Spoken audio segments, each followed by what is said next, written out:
So இதுவும் சாமந்தி செடி தாங்க. இந்த எலி தொல்லை என்னால் தாங்கவே முடியல.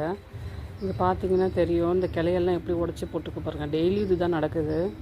ஸோ ஒவ்வொரு பிளான்ட்டும் புஷ்ஷி ஆகிட்டே இருக்கும். ஆனால் அது வந்து இது இங்கே பாருங்கள் எப்படி கட் பண்ணி விட்டு போயிருக்கு. 2 பிரான்ச்சுமே போயிடுச்சு. இங்கேயும் போயிடுச்சு, இந்த பக்கமும் போயிடுச்சு. ஸோ இது ரொட்டீனாக நடக்கிறது தான். டெய்லி அது செடிகளை பிச்சு எடுத்து போட்டுகிட்டே இருக்கும். நான் திரும்ப அதை ஊனி வைக்கிறதே வேலையாக இருக்குது. எனக்கு ரொம்பவும் கஷ்டமாக தான் இருக்குது. இது ஒரு பக்கம் தொல்லைன்னா குரங்கு தொல்லையும் ஒரு பக்கம் இருக்குது. இதுவும் அதோட வேலை தான்.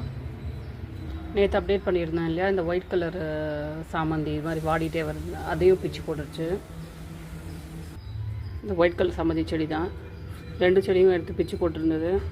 ஸோ எடுத்து பார்த்தா வேர் நான் வாடிக்கிட்டே வருதுன்னு சொன்னேன் இல்லையா, அந்த செடி இப்போது அது சர்வே ஆகிற சான்சஸ் ரொம்ப கம்மி. அதனால் அதில் பிரான்ச்சஸ்லாம் எடுத்து திரும்பவும்